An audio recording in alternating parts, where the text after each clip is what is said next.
네, 여러분 안녕하세요. 다름이 아니라 또 옛날 이야기도 듣고 싶어 하는 분들 계시더라고요. 근데 제가 사실 좀 축구 옛날 이야기에 약한 편이에요. 그래서 그 옛날 이야기를 재밌게 해주실 수 있는 분을 또 모셔왔습니다. 메슬로의 축구 공방을 운영하고 계시는 메슬로님입니다.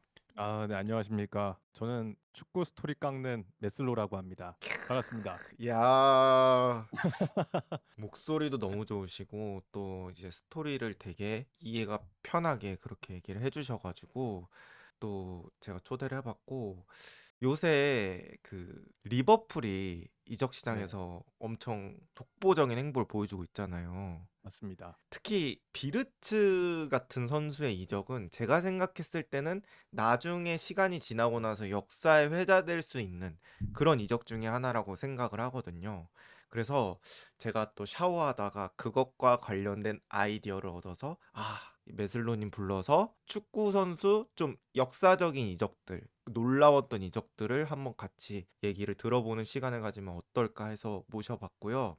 일단은 호날두가 유벤투스에 있다가 다시 맨유로 복귀했던 그런 사건이 있었잖아요. 그래서 그죠, 그죠. 그거에 대해서 좀 한번 들어보고 싶어요.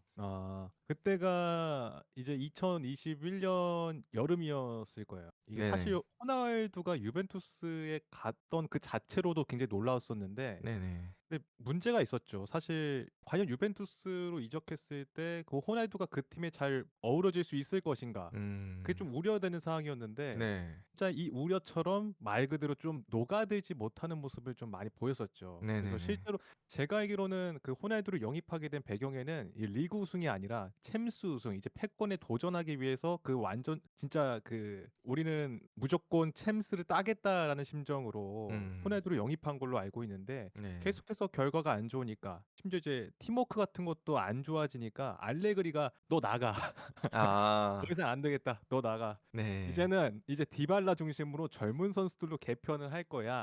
이렇게 그렇군요. 하게 되면서 이제 네. 호날두가 매물로 나오게 된 건데, 네.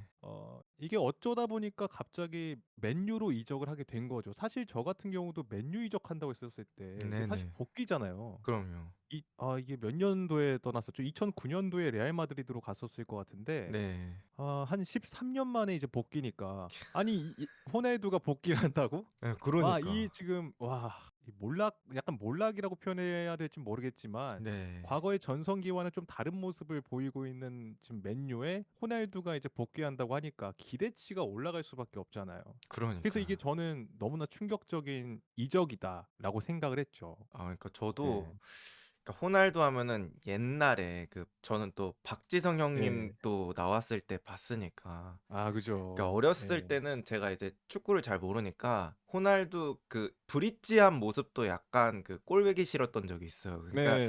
박지성 형님한테 네. 패스를 안 한다고 저는 그때 느꼈었거든요. 네. 근데 이제 호날두 브릿지 풀고 뭐 이제 점점 시간이 지나면서 챔스 아스날이랑 할 때 그 음. 4강전이었나? 알무니아 상대로 거의 예, 맞아요, 맞아요. 엄청난 무회전 프리킥 넣었을 때 막 예. 이런 거 보고 그냥 잘하는 놈이었구나. 음. 그러면서 제가 이제 호동생이 되기 시작했죠. 그죠. 그러면 세레머니 많이 하시더라고요. 네.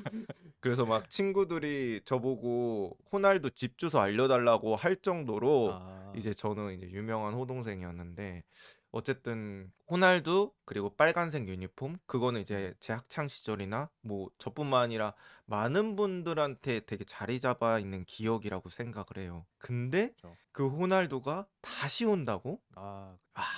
그때가 너무 놀라웠어요. 예. 비록 좀 나이가 든 호날두긴 하지만 그럼에도 너무 기대가 되는 그런 부분들이 있었죠. 이게 제 기억으로는 호날두가 복귀를 하고 나서 득점을 했었나 바로? 이게 네. 기억이 안 나요. 이게 바로 이제 복귀전에서 복귀골을 넣었는지, 이게 뉴캐슬전이었던 것 같은데. 예. 또 어느 순간에 해트트릭을 넣었던 게 또 기억이 나기도 하고. 네. 예. 근데 그게 너무 멋있었어요. 그냥 제가 봤을 음. 때. 음. 약간 좀 본인의 친정팀을 구하기 위해서 뭔가 이게 복귀한 느낌이었고 네. 그게 좀 멋있었는데 이게 사실은 근데 그것도 있죠. 호날두가 맨유로 복귀하게 된 데 있어서는 또 이적 사가가 또 존재하니까 네네네. 이게 유벤투스에서 매물로 나왔을 때 단순하게 그냥 이제 맨유로 바로 복귀한 게 아니잖아요. 네네. 중간에 굉장히 많은 이적사가 있었고 이게 사실은 그때 당시에 자칫하면 맨시티로 갈 수 있었던 예, 음음음. 라이벌인 맨시티로 갈 수 있었던 상황이었고 근데 네. 이때 당시에는 사실 맨시티 같은 경우는 해리 케인을 1순위로 노리고 있었지만 토트넘이 절대 안 팔겠다. 나쁜 그쵸. 세일 수준으로 거의 때려버리면서 네. '아 어떡하지? 이거 최전방 보강을 어떻게 해야 되는 상황이지?' 하다가 이제 여고포가 왔다는 얘기가 있었죠, 호날두 측에서. 네. 그렇게 되면서 호날두가 '이거 자칫하면 맨시티 가겠다. 이거 큰일 나겠다.' 했는데 음. 이제 우리 알렉스 퍼거슨 경님이 음. "날두야 가면 안 된다. 거기는 가면 안 된다." 네네네. 이 전화가 좀 결정적이었다라는 말이 전해지고 있습니다. 예. 역시 이제 퍼거슨은 진짜 맨유의 그죠. 상징과도 같네요, 진짜. 그 맞아요. 예.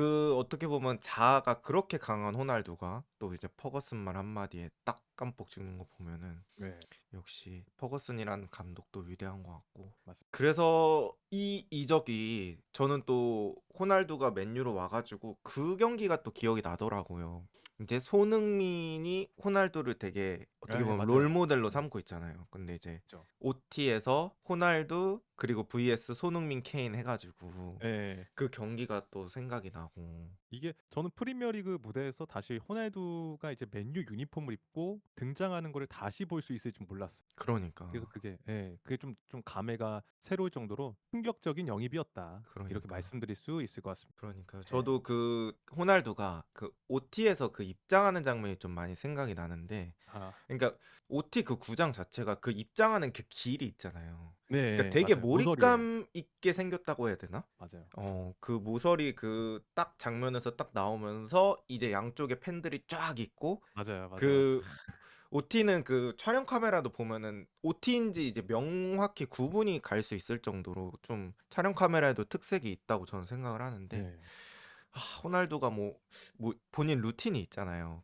맞아요. 약간 잔디에 들어갈 때 그거 하면서 딱 들어가는데 되게 멋있더라고요. 네. 그 점프 뛰고 들어가죠. 네. 예. 그리고 약간 그런 걸로 쇼츠도 많잖아요. 막 맞죠, 맞죠. 호날 팀을 구하러 온 호날두 막 네. 이러면서 했었는데, 아 호날두가 다시 맨유로 왔고, 그런데 이제 또 결국에 마무리는 그렇게 또 좋지 않았던 것 같아요. 음. 참 그게 좀 안타깝죠. 음. 레전드가 떠나는 과정에서 오히려 저는 이게 팬들한테 호응을 얻고 나가기보다는 네. 오히려 약간 좀 되려 비판을 받으면서 나간 듯한 느낌이 좀 있어 가지고 네네네. 좀 그게 좀 안타까운 부분이긴 하죠. 네. 네. 그때 제가 기억하기로 이제 테나우 얼굴 딱 잡히고 호날두 벤치에 앉아 있는 거 이렇게 잡히고 이렇게 네. 하면서, 또 호날두가 그런 카메라 같은 거 분명히 알고 있을 건데 맞아요. 이제 카메라 잡힐 때 막 이렇게 하는 모습도 저는 봤던 것 같고, 그래서 호날두가 뭐 마무리는 그렇게 안 됐지만 어쨌든 이 이적 정말 또 역대급 이적 맞습니다. 중에 하나였다. 정말 놀라운 이적 중에 하나였다. 그죠. 이렇게 볼 수 있을 것 같고,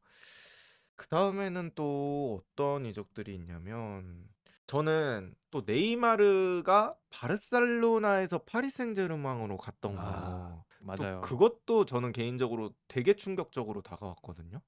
그죠. 곧 충격이죠, 충격. 이거는 완전 네. 충격이었죠. 그때는 상황이 좀 어땠나요? 이거 정말 뜬금없었던 것 같아요. 이게 음. 아마 찍먹님도 느끼셨을 것 같은데 그때 당시에 네. 저는 진짜 뜬금없었어요. 원래 예. 보통 이적을 한다고 하면은 예. 전조 증상이란 게 있잖아요. 예예. 예를 들면은 뭐 시즌 중서부터 언의 피가 뛴다라든지 뭐 그러면서 여러 이제 이적 사가가 벌어지기 시작하고 그러는데 아니 이게 네이마르 파리 이거는 제가 느꼈을 때 아니 절대 이루어질 수 없는 영입. 그러니까 음. 갑자기 이적 시장 마지막 날에 빵 터진 느낌이라서 네. 이거는 정말 충격이었죠. 게다가 그때 예. 이정료가 네. 그러니까 제가 생각했을 때는, 저는 지금도 생각이 변함없습니다만, 그 임팩트 기준 그리고 제가 생각하는 그 순수 축구 실력 기준으로는 네. 저는 제 눈으로 본 선수 중에는 메시, 호날두, 그다음이 전 네이마르라고 생각하거든요. 이건 뭐 사람마다 개인차가 네. 있을 수 있습니다만, 저 솔직히 펠레, 마라도나, 크루이프는 못 봤습니다, 눈으로. 네. 그래서 제가 이제 실제로 어느 정도 접근할 수 있었던 선수들 중에서는 메시, 호날두 그다음이 네이마르라고 생각을 음. 하는데 그때 약간 이런 느낌이 있었어요. 네이마르도 저는 에고가 있는 선수라고 생각하거든요. 사실 뭐 그 정도 실력이면 당연히 이제 에고가 있을 거라고 생각을 하는데 바르셀로나에 뛰긴 하지만 뛰면서도 느낌이 왔을 것 같아요. 이 네. 리오넬 메시라는 존재를 '내가 여기서 넘어설 수 있을까?' 음. 그런 생각을 뛰면서도 굉장히 많이 했을 것 같고 그래서 저는 이제 순전히 이 결과만 봤을 때 네이마르가 파리로 간다고 봤을 때는 '아 네이마르 진짜 왕을 한번 노려보러 가는구나. 진짜 네이마르가 파리 가서 유럽 한번 먹어보려고 하는구나.' 이 생각이 들었거든요. 맞죠. 그때 이제 슬로 님은 요 이적 보고 어떻게 느끼셨어요? 저는 이때 당시에 첫 번째는 음. '엥? 뜬금없이 파리로 간다고? 음. 엥? 근데 이적료가 3천억 원이라고?' 이게 이적료가 말이 안 돼요. 아 그러니까. 이게 사실 지금 비르치 이적료랑 비교했을 때도 그러니까. 이게 거진 한 10년 전인데 10년 전이죠 거진. 근데 이때 3천억 원을 지른 거면은 와. 이거는 지금 클럽 월드컵 한 두 번 우승해야 와. 얻어갈 수 있는 그런 상금의 그 진짜 규모인데 네. 야 이 3천억 원을 이게 바이아웃이죠 이게 어떻게 보면은. 네네네. 그거를 지를 수 있는 파리 생제르맹도 대단하고 네. 어쩔 수 없이 내줄 수밖에 없었던 바르셀로나는 또 이제 한편으로는 좀 안타깝기도 하고 음. 이게 제가 봤을 때는 분명히 찍먹님께서 말씀하신 대로 네이마르도 분명히 뭔가 메시하고 호날두에 좀 가려져 있다라는 느낌이 스스로 좀 있었을 거예요. 네. 왜냐면 그쵸. 그때 당시 제가 알기로는 랭킹이라고 하죠. 네. 그때 메시 1 위, 2위 막 호날두 막 3위 네이마르 이렇게 꼽히고 있었고 음.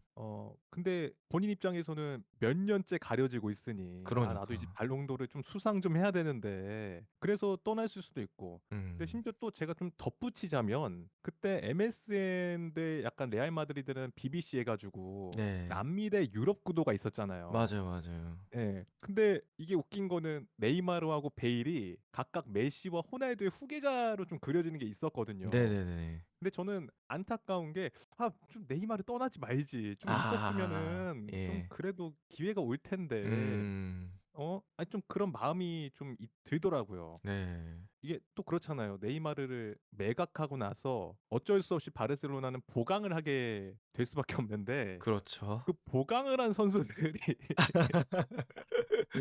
그쵸. 그러니까 그 3천억 이란 돈을 써야 될 거 아니에요. 네.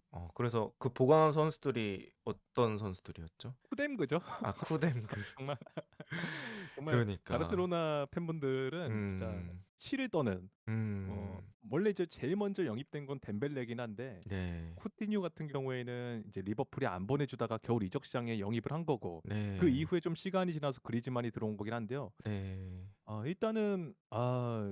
일단은 쿠티뉴가 제가 알기로는 네이마르의 직속 대체자이기도 하겠지만 이니에스타의 좀 대체자였던 걸로 제가 기억을 해요. 둘을 음. 좀 대체하려고 했던 걸로 기억하는데 네. 결과론적으로 봤을 때는 뭔가 최상급의 활약을 보여줄 거라고 이렇게 기대했는데 너무 준수했다. 좀 진짜 뭐 이렇게 튀지 않는? 네. 그 어떻게 보면은 그냥 톱니바퀴 중에 네이마르나 하나 예. 정도? 그죠, 그죠. 좀 애매했다. 쏘쏘했다. 약간 그런 느낌이고 그쵸. 이게 참 이게 안타까운 게 또 그게 있잖아요. 저기 또 스노우볼이 굴러가서 그러니까. 메시의 퇴단이라는 그런 결정까지 돼 버렸으니까 예. 이게 정말 마음이 아프죠. 그렇죠. 근데 또 한편으로는 네.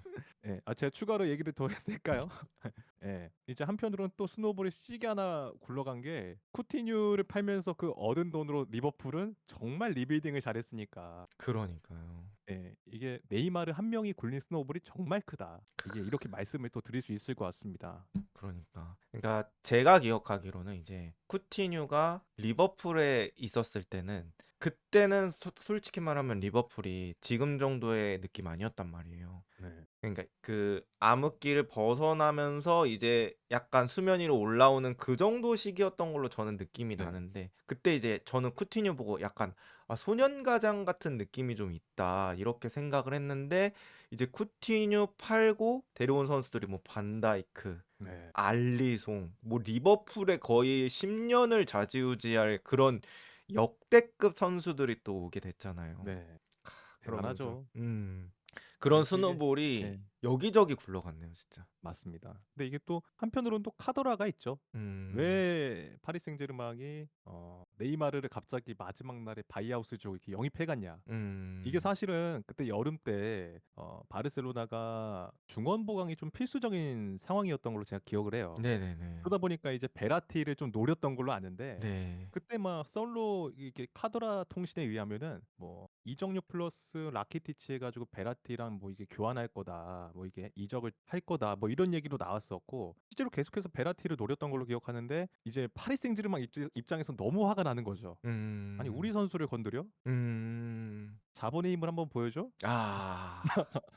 이제 그러면서 네이마르를 이제 채가 버린 뭐 그렇단 얘기도 있습니다. 아 예. 진짜요. 그러니까 이게 이적하는 거 보면은 그러니까 꼭 그 당사자 두 팀에만 영향을 미치는 게 아니고 네. 진짜 눈덩이가 막 여러 군데로 또 굴러가는 것 같아요. 맞습니다. 그러니까 아까 또 메시 퇴단 얘기도 해 주셔서 저도 네. 생각이 나는데 이제 메시가 사실 뭐 올타임 넘버 원이라고 볼 수 있는 음. 선수고 뭐 바르셀로나에서는 진짜 메시만큼 업적을 만든 선수가 없기 때문에 메시의 그 마지막은 진짜 화려하고 성대하게 아 그죠. 그렇게 될 줄 알았는데 또 이거는 이제 메시를 좋아하시는 분들 또 메시 때문에 바르셀로나 입문하신 분들한테는 약간 또 상처가 될 수 있는 그런 거였고 제가 기억하기로는 이제 메시가 그 연봉을 낮춘다고 해 가지고 뭐 이렇게 하려고 했는데 네. 규정상 또 안 되는 부분이 음 있어서 그게 이제 안 됐다고 전 들었거든요. 맞아요.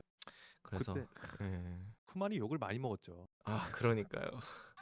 야 참 그때 생각하면은 마음이 아직도 아프네요. 네.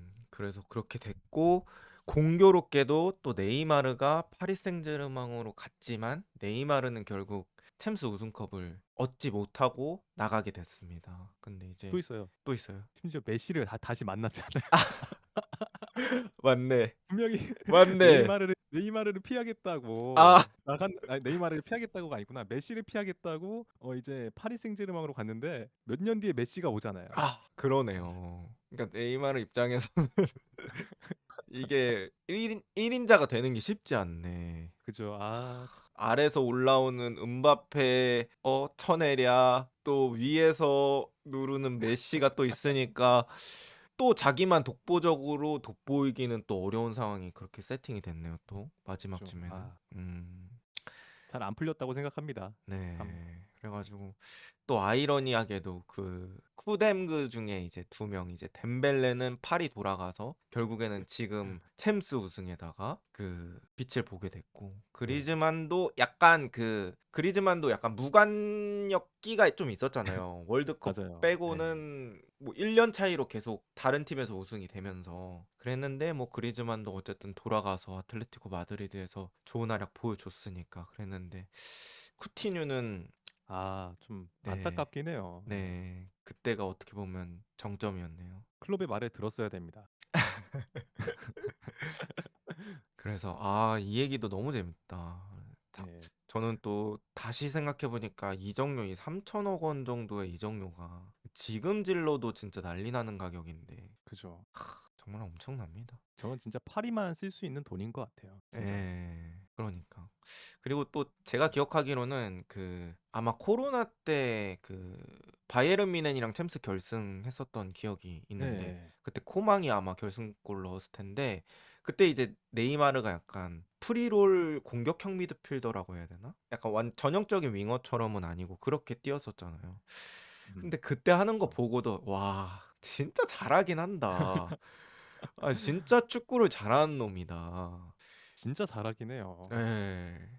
그리고 또 그 코파 아메리카 결승전에서 아르헨티나랑 붙을 때도 네. 이제 네이마르가 그 아르헨티나 호위무사들 있잖아요. 예.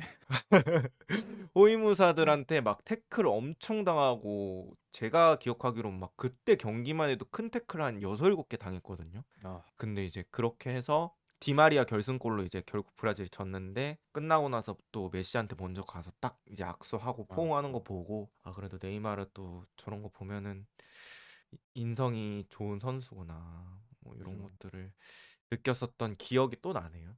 참 네이마르 하니까 제가 음. 살짝 또 덧붙이자면 네. 그 부상이 너무 안타까운 것 같아요, 부상이. 그러니까. 발재간이 너무 좋으니까 막을 수가 없으니까 흔히 그러니까. 이제 개태클이라고 하죠. 네. 나쁜 이게 너무 이제 나쁜 표현이긴 한데 예. 그런 것들을 너무 많이 당하다 보니까 예. 이게 선수가 사실 저는 이 정도의 부상 빈도면 음음. 뛸 수 없을 것 같다라는 생각이 들 정도인데 지금 브라질 돌아가서도 부상을 계속해서 당하고 있으니까요. 네네네.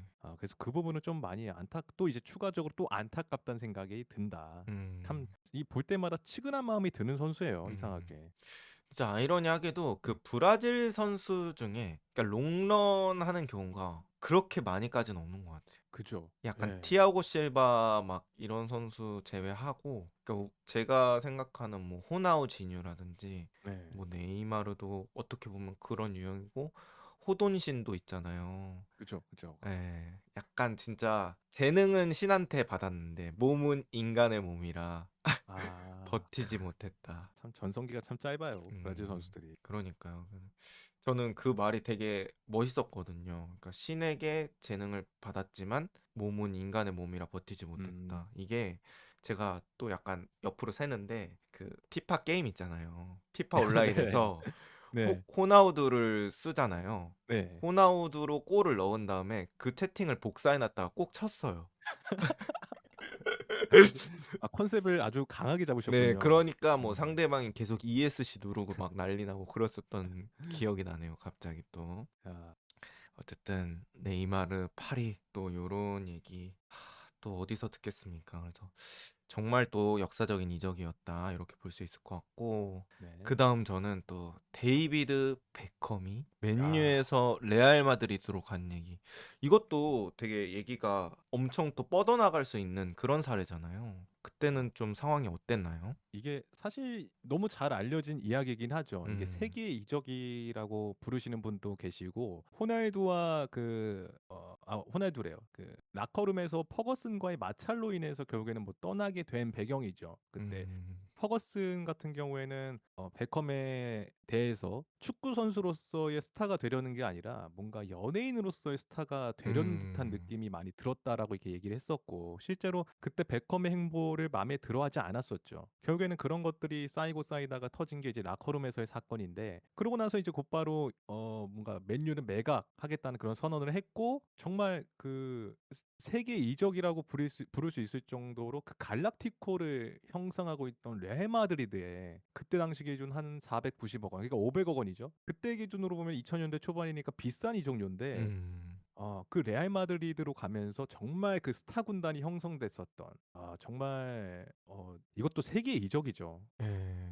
그때 그 라커룸에서는 혹시 어떤 일이 있었던 거예요? 이게 제가 알기로는 아스날전으로 기억을 하거든요. 네네. 근데 그때 당시에 이제 벵거랑 좀 비교하면서 베컴이 좀 대들었던 걸로 기억을 합니다. 와. 예. 그러니까 예를 들면은 이런 거죠. 퍼거슨이 헤어 드라이기 이렇게 딱 날리잖아요. 네네. "너 임마 이렇게 마크하고 이렇게 너가 이게 해야지. 뭐 하는 거야?" 그러니까 이제 베컴이 듣다가 이제 뭐 "퍼거슨 감독님은 벵거 감독님만큼 뭐 이렇게 지시 안 내리셨잖아요." 뭐 이런 식으로 좀 비교를 하면서 세게 이렇게 쪼끔 말을 했던 걸로 알고 있습니다. 그러다가 이제 아. 퍼거슨이 걷어찬 축구화가 뭐 의도치 않게 베컴의 이제 눈썹 쪽으로 날아갔고 음. 그러면서 그 사건이 좀 밝혀지게 되고 그랬던 걸로 기억을 하는데 음.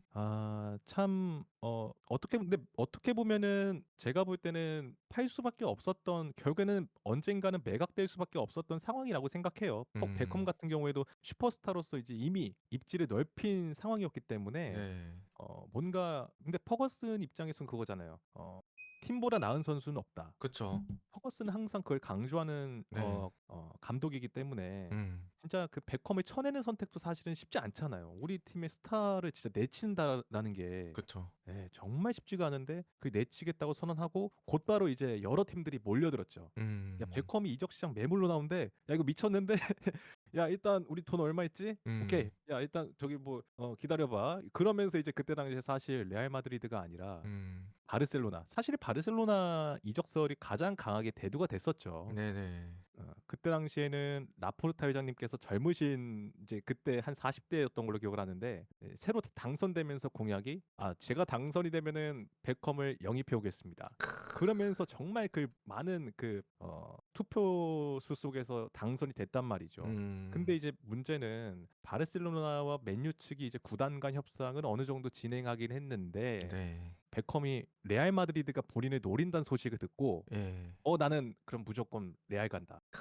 그렇군요. 그때 당시에 레알 가면 뭐 지단도 있고 피구도 있고 막 호나우두 라울 다 있으니까요. 그리고 네. 심지어 그런 얘기도 있었잖아요. 경기 중에 지단이 레알 마드리드하고 이제 맨유가 맞붙었던 챔피언스리그 경기가 있는데 네. 거기서 지단이 유니폼 교환하면서 너 언제 와? 막 오. 이런 식으로 얘기했다는 그것도 있으니까 아. 아마 그게 베컴의 마음을 많이 흔들었던 것 같은데 근데 이게 이제 문제는 바르셀로나는 베컴을 영입할 준비를 다 하고 있었는데 레알 마드리드한테 사실상 하이제킹을 당한 느낌이잖아요. 네. 그러니까 이제 어떡하지? 누굴 영입하지? 큰일 음. 났네? 하다가 오케이 호나우지뉴를 데려오자. 아 진짜? 예. 호나우지뉴를 데려오자 해서 근데 웃긴 건 그때 호나우지뉴가 맨유랑 협상을 진행하고 있었거든요. 예. 아 그래요? 예. 근데 이게 사실 구체적으로 더 말씀드리면은 굉장히 많이 복잡한 이야기인데 음. 그때 당시에 호나우지뉴를 이제 영입에 좀 총력을 쏟고 있었는데 결과적으로 맨유는 또 이제 바르셀로나한테 뺏겨 버린 거고요. 네. 근데 제가 알기로는 호나우지뉴에서 그 글씨 있죠. 네. 스펠링에서 막 I를 T로 적었다. 이게 아마 그 바르셀로나 측에서 이제 소송을 걸면서 계약이 어. 무효다. 어. 이렇게 되면서 이게 결국에는 바르셀로나로 이적하게 된 걸로 알고 있거든요. 아. 예. 근데 이게 보면은 맨유 입장에서는 좀 그렇잖아요. 베컴도 뺏기고 예. 베컴 내주고 호나우지뉴도 약간 내줘 버렸으니까 예. 뭔가 많이 잃은 듯한 그쵸. 뭔가 많이 진 느낌. 그러니까 예. 공허해졌잖아요 순간적으로. 그죠? 그러니까 없어졌어요. 없어졌어. 예예예. 그러니까 이제 '큰일 났다 이거.' 그러면서 이제 음. 친선전에 인제 시작했는데 이제 프리시즌을 시작한 거죠. 예. 근데 그때 이제 스포르팅과 맞붙었는데 어떤 한 꼬맹이가 아. 존 오셔를 상대로 예. 진짜 완전히 역관광을 보내버리는 거죠, 측면에서. 설마?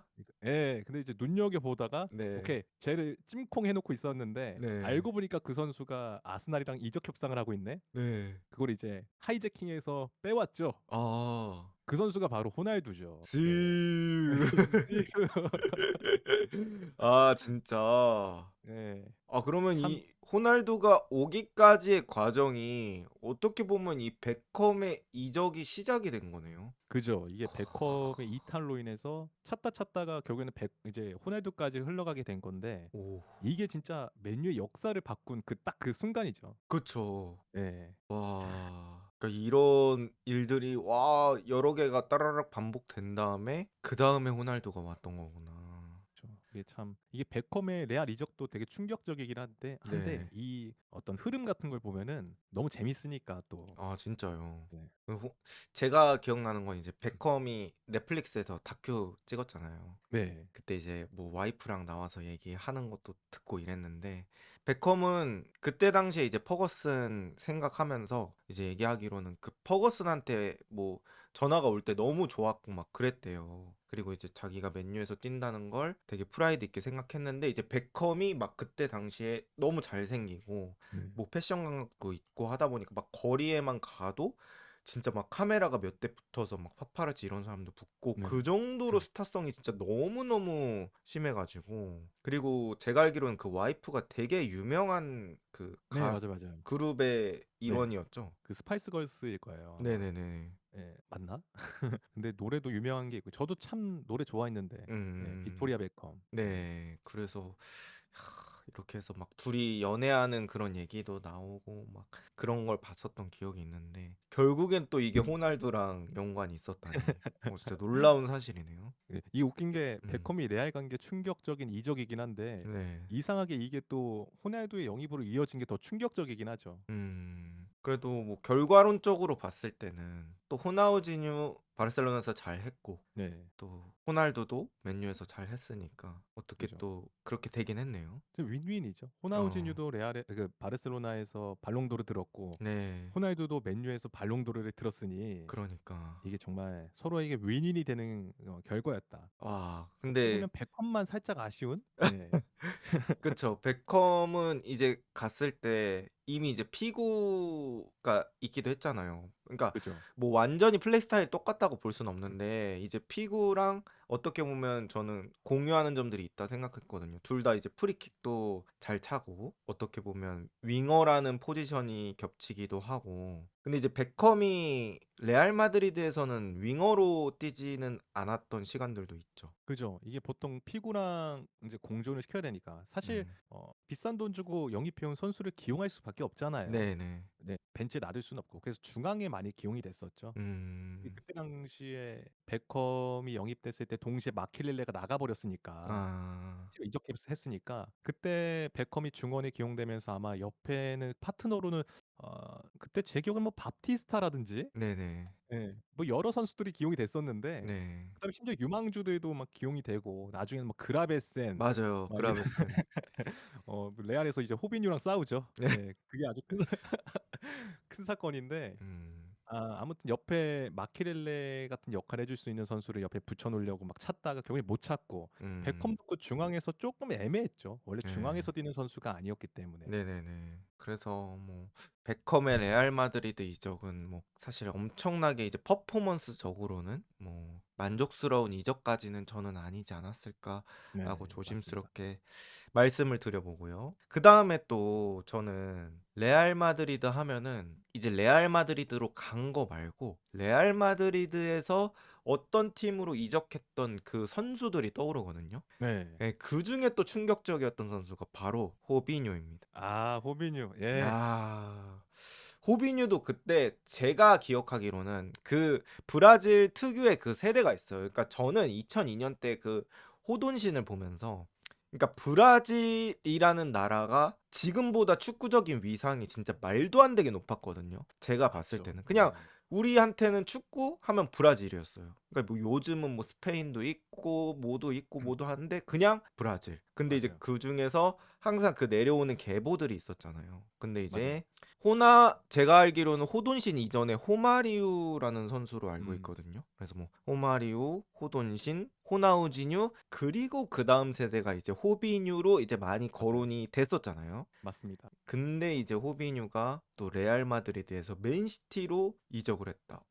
맨시티가 뭐 여러분들도 아시겠지만 지금만큼의 그런 팀의 위상이 아니었어요. 사실 맞죠, 맞죠. 어 옛날에는 빅6라는 말이 없었고 빅4라고 했잖아요. 맨유, 리버풀, 첼시, 아스날 이렇게 네. 해서 빅4라고 얘기를 했었고 사실 맨시티는 만수르 이후부터 저는 이렇게 팀이 확 달라지기 시작했다고 생각을 하는데 뭔가 맞습니다. 그런 상징적인 영입이었던 걸로 기억을 하거든요, 호비뉴가. 네. 그때 상황 좀 어떤지 얘기 좀 해 주시겠어요? 야 이거는 근데 진짜 충격적이었죠. 네. 이게 저도 이때 당시에 어린 나이였는데 음. 그 호비뉴라는 선수가 찍목님께서 말씀하신 대로 잘하는 선수였어요, 제 머릿속에는. 그쵸. 예. 예. 우리 예전에 보면은 그 SBS 뉴스나 이런 데서 짤막하게 9시 되기 전에 스포츠 뉴스 하이라이트 같은 걸 잠깐 잠깐 보여줘요. 네. 근데 그때 제가 알기로는 호비뉴가 헛다리 하는 게 나왔었어요.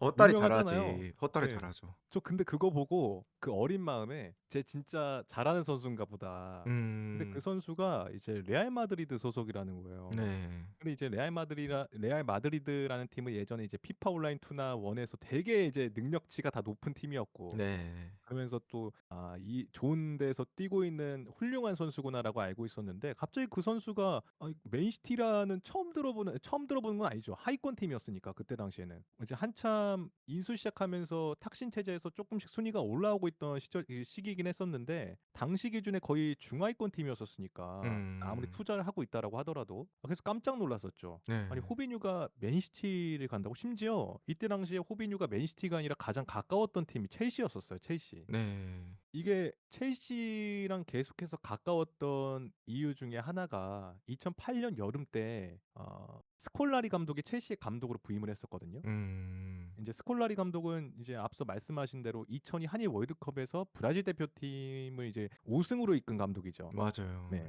예. 그리고 8 년이었나요? 유로 2008이었나? 자세히는 제가 기억이 안 나는데 포르투갈 대표팀의 감독으로 맡아 가지고 좀 그래도 이끌어 왔었어요. 그게 아마 브라질 대표팀 이후에 포르투갈 대표팀 감독을 맡았던 걸로 제가 기억을 하거든요. 그리고 나서 이제 첼시로 영전을 한 건데 콜라리 감독이 옮기면서 본인들의 제자들을 좀 데려갔어요, 첼시에. 그중에 음. 하나가 호비뉴를 좀 데려가려고 오래전부터 시도를 해 왔었고 네. 동시에 데쿠를 영입해 왔거든요. 아.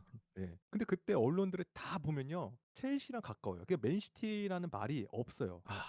막 5 월달, 6 월달, 뭐 7 월달 이때 이제 그 기사들 보면은 첼시 뭐 가깝다.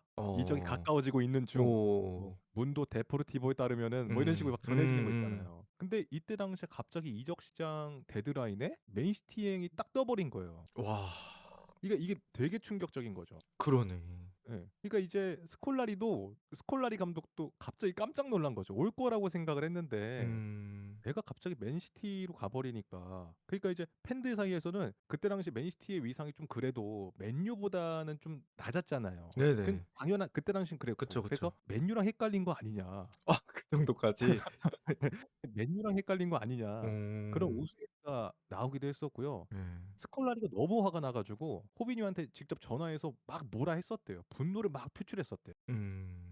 뭐 오기로 했었잖아. 왜 근데 약속 안 지키고 뭐 맨시티 갔어? 그러니까 이제 음. 그 배경에는 또 이제 이유가 있죠 또. 음. 사실은 첼시가 계약이 완료되기 전부터 유니폼을 좀 찍어내고 있었나 봐요. 아 호비뉴 이름 박아서? 네. 아 그거를 네네네. 좀 이제 매장에 쪼끔 걸어 놨던 걸로 알고 있는데요 저는. 네. 그거를 이제 레알 측에서는 좀 고깝게 보고 있었다. 아. 아직 뭐 확실한 상태도 아니고 이러다가 또 다른 팀이 참전할 수 있는 상황 아니야. 근데 왜 너네 벌써부터 영입한 것 마냥 네. 뭐 유니폼 판매하려고 하고 있어? 그래서 이제 그런 것들을 고깝게 봤다는 것도 있고 뭐 이적료 협상이 계속해서 난항을 겪고 있었는데 그냥 맨시티가 통 크게 "오케이. 우리가 이 정도 줄게. 음. 팔아." 이게 음. 이제 이렇게 해서 사온 거죠. 근데 그게 아. 만수르가 영입을 확정 지은 지 몇 시간 뒤에 불과 몇 시간 뒤에 바로 그렇게 비드를 해 버린 거라서 예. 진짜 그 만수르의 아부다비 그룹이 영입한 그런 상징적인 아.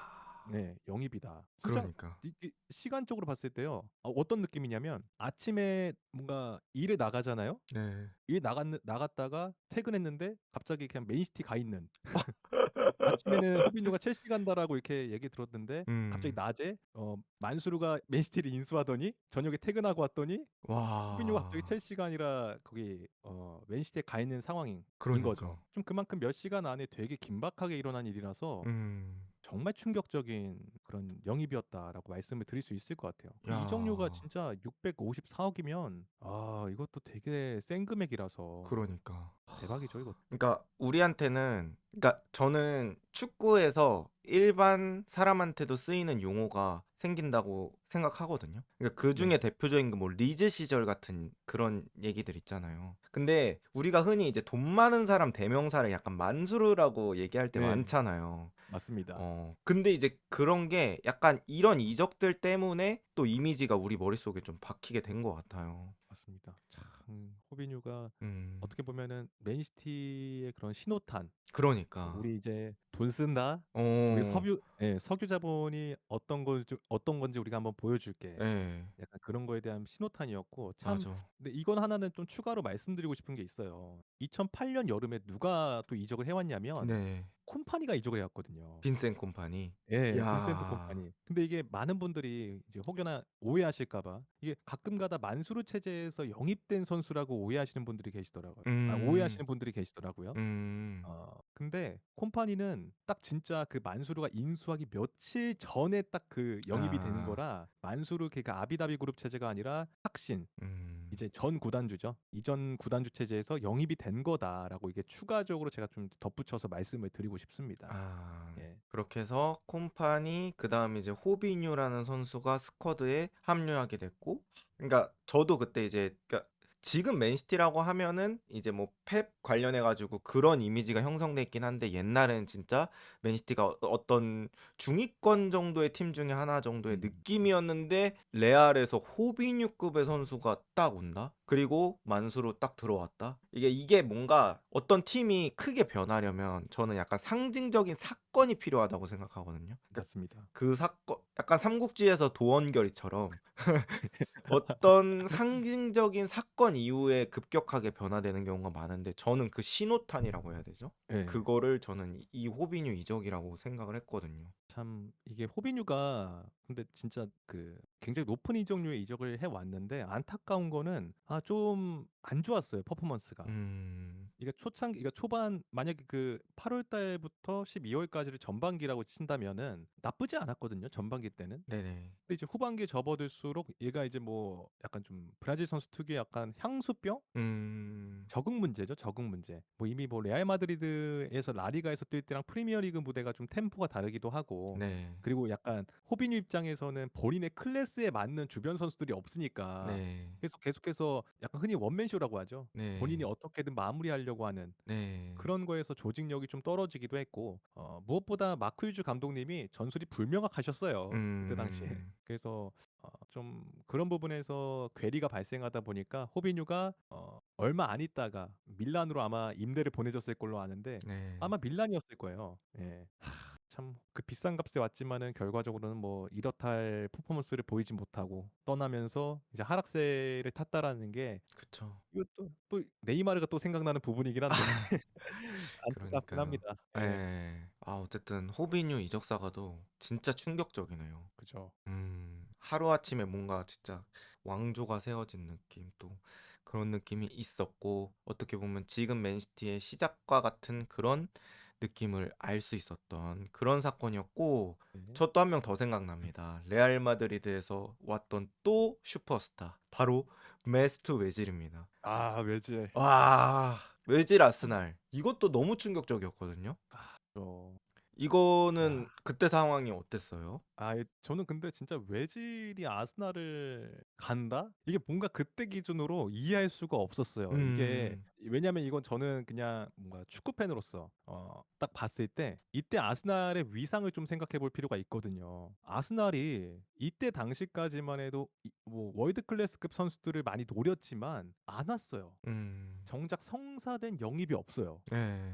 그래서 유망주들을 어떻게든 쓰거나 아니면 그냥 준척급 자원들, 물론 이제 산티카솔라, 나초블레 뭐 이런 선수들이 있긴 했었지만 사실 월드 클래스급이냐라고 하면은 또 그건 좀 아쉽긴 하잖아요. 탑 네. 클래스는 맞지만은. 네. 근데 이제 어떻게 보면은 이 영입은 아스날이 완전히 변모를 선언한, 우리는 이제 바뀔 거다라는 그런 걸 선언한 약간 상징적인 영입과도 같다라고 저는 생각이 좀 들거든요. 음. 이때 이적 시장 데드라인에 갑자기 파바박 이뤄진 거라서, 물론 이전부터 뭔가 이적 사가가 있긴 했었지만 그 정말 협상 끝에 마지막 날에 도장에 쾅 박은 그런 영입이었고, 근데 찍먹님한테 저는 되려 질문을 드리고 싶은 게, 레알 마드리드에서 외질 잘하지 않았나요? 그러니까요. 네. 아니, 그러니까 외질이 제가 알기로는 그때 월드컵 이후로 해 네. 가지고 간 거잖아요. 그죠. 그리고 나서 캐디라도 저는 같이 갔었던 걸로 기억하는데, 네, 맞습니다. 네. 그래 가지고 외지라고 캐디라가 그 독일 대표팀으로 확 떴던 걸로 저는 기억을 하는데, 그러고 나서 가고 나서 그냥 외질 그다음에 호날두 이렇게 같이 쳐 가지고 검색하면 둘이 만든 골도 되게 많아요. 네. 그래 가지고 그때 봤을 때 뭐 외질이 그렇게 큰 문제는 없어 보였거든요, 레알 마드리드 퍼포먼스. 이게 참 외질이 근 5시즌, 그러니까 2023년에 아스날로 이적을 해 왔으니까 그 이전에 5시즌 동안에 외질보다 더 많은 도움 개수를 기록한 선수가 없대요. 그러니까 음. 이제 브레멘 시절부터 레알 마드리드에서 3시즌 동안 쌓은 그 도움 개수를 보면, 대박이다. 심지어 그 외질이랑 호날두의 호흡이 좀 좋았거든요. 예예, 맞아요. 우리 날두 형님께서 침투를 또 좋아하시잖아요. 빠른 그쵸. 속도로. 그 이제 그쵸. 외질이 툭 찔러주는 거, 아웃프런트로 찔러주거나 아니면 예. 측면에서 진짜 뭐 예상치 못한 궤적으로 이렇게 나가는 그런 크로스들이 있었는데, 음. 그게 진짜 잘 맞아가지고 원투가 되니까 그러니까. 외질은 앞으로 계속해서 핵심으로 기용되겠구나 했는데, 하필이면 그때 이제 이제 베일하고 이스코가 영입이 된 거죠. 그때 당시에 이스코도 어떻게 보면은 외질이랑 같은 포지션에서 뛸 수 있는 선수고 네. 워낙에 또 유망했던 선수고 그때 당시에. 심지어 네. 베일 같은 경우에는 뭐 말할 것도 없죠. 그때 그쵸. 당시에 베일은. 근데 이 두 선수를 영입하는데 특히나 이제 베일을 영입하는 데 있어서 굉장히 많은 이적료를 또 썼으니까 네. 레알 마드리드 입장에서는 판매를 해야 되는 상황이고 네. 그때 후보군에 디마리아 외질이 올라간 걸로 알고 있는데 네. 안첼로티님께서 예, 네. 안첼로티 감독님께서 팔 거면 외질로 파는 게 낫지 않을까. 음. 그래서 이제 외질이 자연스럽게 협상 카드로 이게 나오게 된 거죠. 그렇구나. 근데 이게 아스날이 이제 채가면서 이제 영입을 성공하면서 원래는 맨유도 이적 시장에서 이제 외질이 나온다는 소식을 듣고 아마 제일 먼저 접근했을 거예요. 음. 맨유 음. 뭐 파리 생제르맹 미넨 등. 근데 맨유가 좀 적극적이었던 걸로 알고 있긴 한데 아스날이 그거에 제치고 이제 영입을 성공했죠. 제가 봤을 땐 근데 그건 벵거의 역할이 크다고 봅니다. 제가 볼 때는. 음. 예. 그리고 이제 벵거가 결과적으로 외지를 데려오면서 그 어떻게 보면 전술적 다양성이 많아지기도 했고 네. 일단은 기본적으로 아스날의 약간 스쿼드 구성 자체가 이미지적으로 봤을 때 올라갔잖아요, 굉장히. 그쵸. 중앙에 외지라면 딱 박혀 있는데 와 이거는 진짜 무게감이. 네, 이건 미쳤다. 음. 심지어 옆에 산티 카솔라가 있네. 음. 그 밑에 로시츠키까지 나오면 와 미쳤다 이거는. 물론 이제 로시츠키는 부상 때문에 그쵸. 많이 나오지 못했지만 네네네. 이 벵거볼이 제대로 작동할 수 있는 그런 조합들. 심지어 뭐 음. 윌셔도 있었으니까요. 그러니까. 예. 공 잘 정말 차는 선수가 달랐죠. 되게 많았던 것 같아요. 그때 아스날은 진짜 음. 제가 이제 타 팀의 팬이지만 그때 아스날은 멋있었어요. 매력 많았죠. 네, 정말 매력 많았습니다. 그때 외질 입문 많이 있는데 하셨을 것 예. 같아요, 군어분들이. 맞아요. 그때 음. 아마 아스날 팬분들이 그때 당시에 많이 생기지 않았을까요? 음. 막 심지어 그 1년 뒤에는 산체스까지 오잖아요. 네.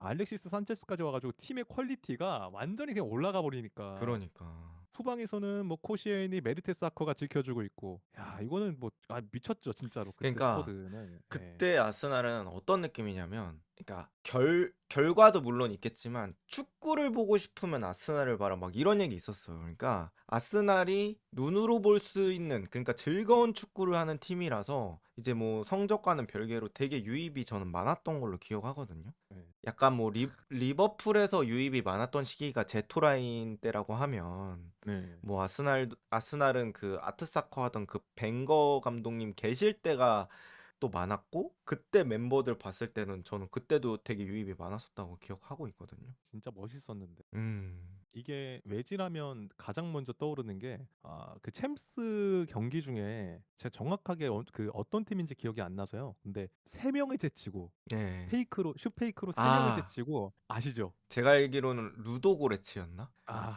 뭐 그 그 헝가리였나, 어쨌든 그 동유럽 쪽 팀이었는데, 네.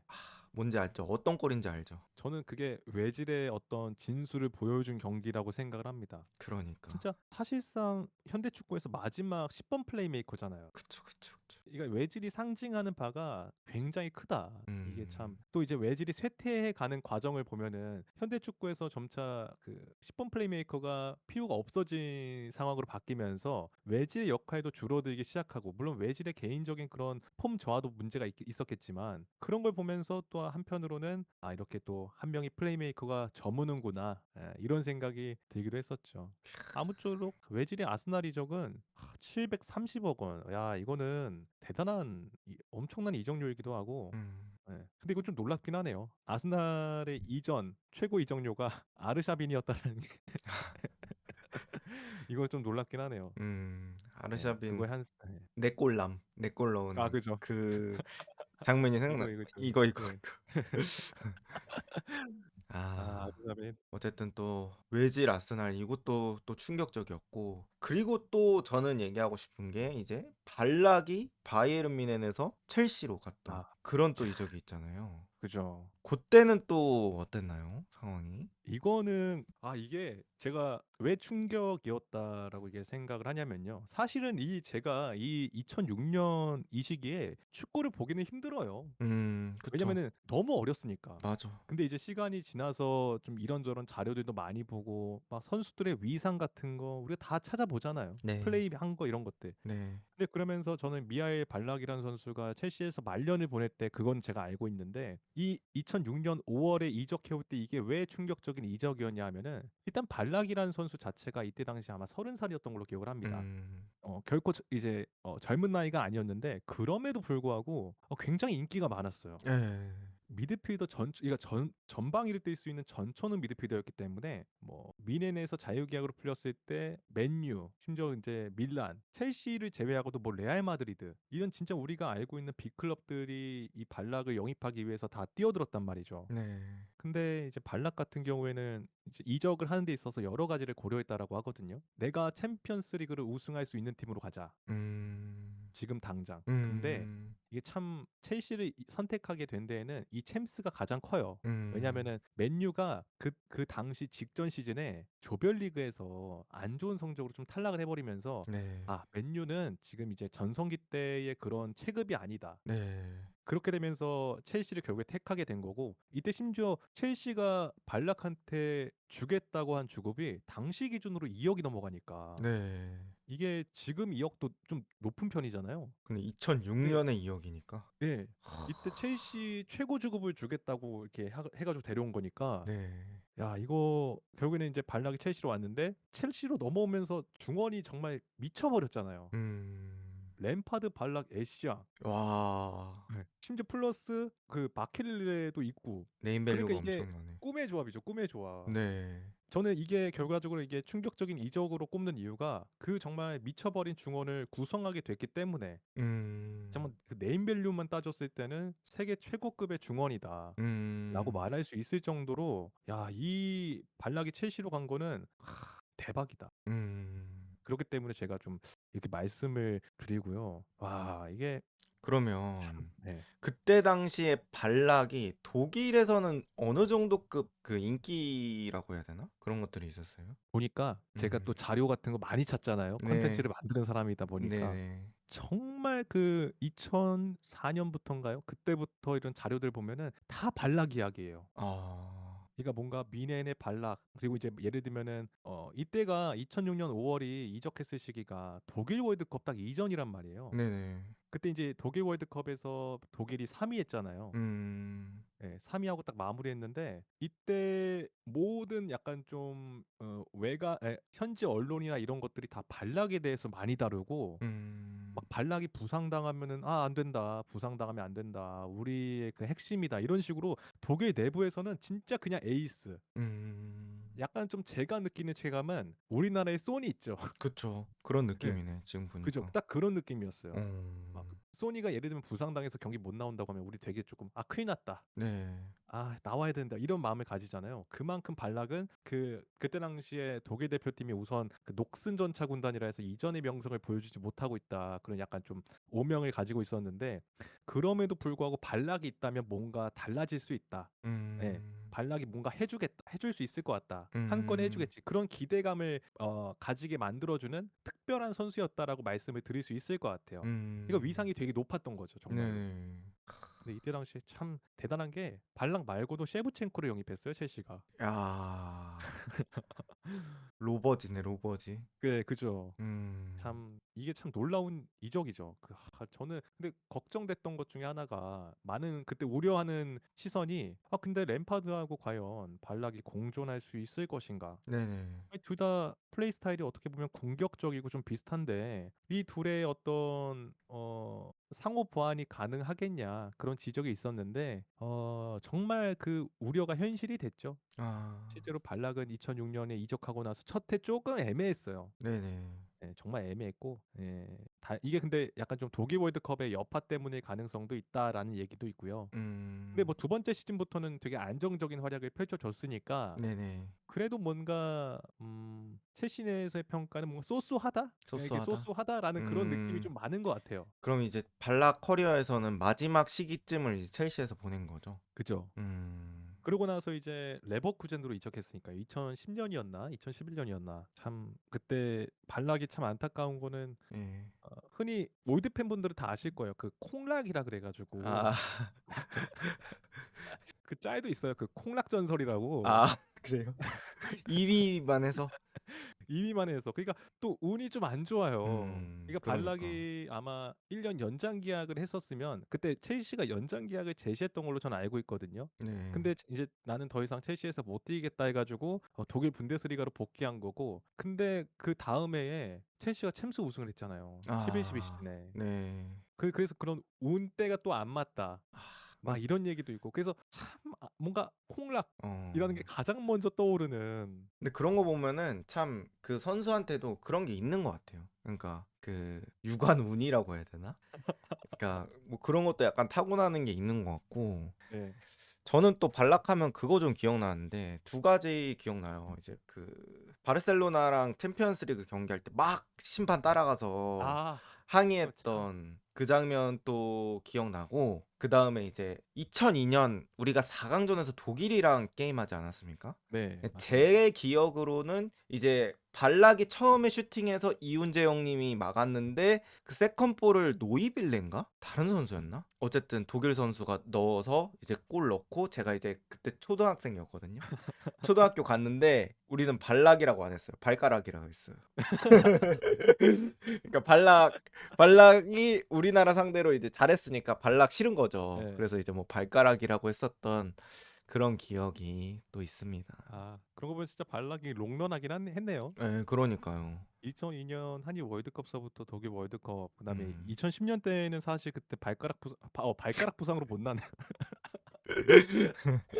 아, 이렇게 스노우볼이? 예. 원래 예. 2010년 남아공 때도 음. 좀 이제 베테랑들을 한 명씩 데려가니까 네. 발락이 뽑힐 가능성이 높았었는데, 네. 막판에 좀 이제 부상을 당하면서 그냥 못 가게 됐었고, 음. 그것도 사실 좀 안타깝기도 하죠. 그런 부분에서 운때가 또 안 맞기도 하고요. 참 발락하면은 뭔가 대단한 그런 생각도 있지만, 한편으론 또 아쉽다? 음. 뭔가 계속해서 콩락이라는 그 이미지가 국내에서는 많이 굳혀진 것 같아서. 네네. 네. 근데 여기 계신 여러분들도 다 이제 아시겠지만, 아실 거예요. 사실 발락이 준우승만 거둔 게 아니잖아요. 네네. 우승했습니다. 네, 우승도 네네. 차지하고 FA컵 우승도 있고 분데스리가에서 우승도 해 봤고. 근데 이제 중요한 경기에서 안타깝게 준우승을 거두면서 그런 콩락이란 별명이 붙었는데, 음. 정말 잘하는 선수였다. 지금 유튜브에 당장 발락의 하이라이트만 봐도 '야 이런 선수가 현대 축구에 있으면은 음. 이거 진짜 한 천억, 천억도 아니지 2천억은 하겠다.' 그 음. 정도의 평가를 내릴 수 있을 정도로 정말 잘했던 선수였다고 저는 생각을 합니다. 진짜로. 그러게요. 또 옛날 선수들 얘기하니까 또 갑자기 또 게임에서 써 보고 싶고 뭐 그런 마음이 드네요. 어쨌든 아 진짜. 벌써 이제 얘기하니까 1 시간이 지났어요. 그러네요. 그래서 옛날 이야기, 이거 너무 재밌는데? 저도 약간 이제 메슬로 님의 시청자 입장에서 저는 이거 콘텐츠를 한 것 같아서, 특히나 아 저는 베컴 이적 사가가 그 호날두로 이어지는 그런 예. 얘기 듣고 '아, 이렇게 세세하고 재밌는 얘기들이 있었구나.' 뭐 요런 거를 또 느꼈고요. 어떠셨나요? 오늘 간단한 소감 한번 말씀해 주시면. 저는 일단은 이렇게 이야기를 할 수 있는 것만으로도 네. 너무 좋습니다. 진짜요. 왜냐면은 사실 이게 제가 컨텐츠를 만드는 방식 자체가 과거의 어떤 이야기들 아니면 이제 역사적인 사건들을 이렇게 다루는 거다 보니까, 딱히 제 주변 지인들 보면요, 과거에 연연하지 않아요. 지금 음. 현재의 이제 성적 그런 것들을 좀 이렇게 중시하는데, 이렇게 뭔가 얘기할 수 있는 공간이 생긴 거, 저는 음. 굉장히 너무 좋고요. 뭔가 진짜요. 하나의 응어리가 풀어진 듯한 느낌입니다. 진짜요. 제가 더 초대해도 되나요? 네. 당연하죠, 당연하죠. 진짜. 그래서 오늘 요런 형식으로 이제 한번 진행을 해 봤는데, 또 지금까지 듣고 계시는 분들 아마 많진 않겠지만 있으실 거예요. 그래서 요런 콘텐츠 또 어떠신지 댓글로 남겨 주시면 너무 좋을 것 같아요. 그래서 댓글 남겨 주신 거 보고 저희가 또 힘을 받아서 열심히 그렇게 할 테니까, 또 만약에 요런 콘텐츠 또 보고 싶다고 하시면 댓글 남겨 주시면 감사하겠습니다. 자, 그러면은 마무리 인사를 하도록 하겠습니다. 오늘 또 와주셔서 감사하고요. 다음에 또 기회가 있으면은 초대 또 드리도록 하겠습니다. 감사합니다. 감사합니다. 네 감사합니다.